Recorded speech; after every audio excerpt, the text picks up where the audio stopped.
Uma ofensiva de Donald Trump contra a economia brasileira e usando argumentos políticos. Os Estados Unidos já usaram essa mesma legislação comercial, a seção 301, contra o Brasil. Uma delas nos anos 80, no governo de Ronald Reagan, presidente americano, que é uma das inspirações declaradas de Donald Trump. E o prejuízo ao nosso setor exportador foi alto.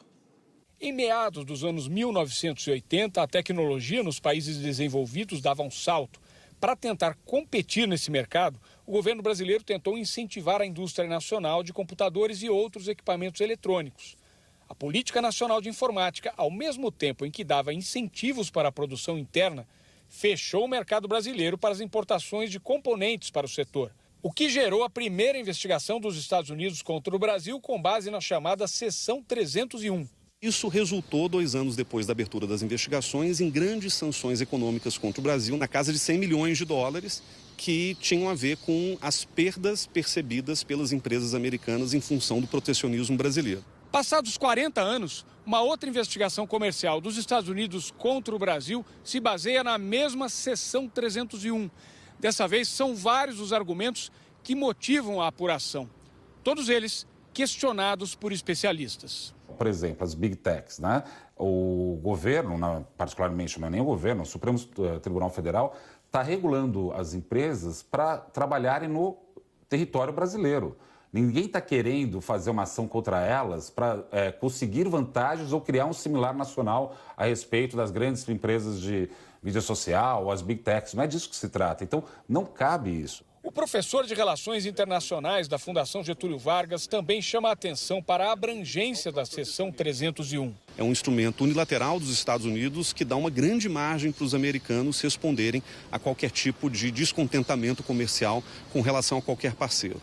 Do ponto de vista histórico, isso é considerado uma medida extrema. Então, ela vai para além de uma negociação comercial tradicional, ela é meio impositiva nesse sentido e mostra um agravamento do relacionamento comercial entre o Brasil e os Estados Unidos nesse momento.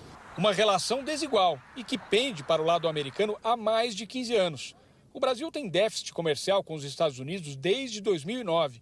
E, na opinião do economista, sem esse argumento econômico, o governo de Donald Trump escolheu os alvos errados nessa briga. Quando se trata também de outras esferas, como, por exemplo, a parte de meios de pagamento, que ele tem discutido, que é a parte tecnológica, ele vai reclamar do Pix.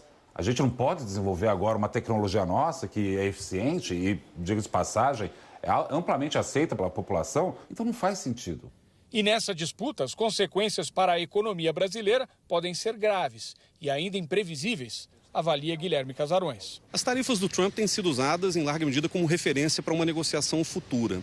Então a gente não sabe exatamente se, além dos 50%, a gente terá novas tarifas em cima de setores ou produtos específicos, mas a impressão que eu tenho é que são todos dispositivos que o governo americano tem utilizado para poder pressionar o Brasil e para poder colocar o Brasil numa situação em que a negociação se torne desfavorável para o lado brasileiro. Até o Pix, né, que é aclamado por todos os brasileiros, quase todos os brasileiros, está aí nessa lista, né, sendo atacado pelo Donald Trump, que já brigou com meio mundo e que agora foca no Brasil. Você viu na reportagem que, ao contrário do que acontece com outros países, os Estados Unidos têm vantagem comercial em relação ao Brasil. Ou seja, os americanos vendem mais produtos, exportam mais para o Brasil do que o Brasil exporta para os Estados Unidos.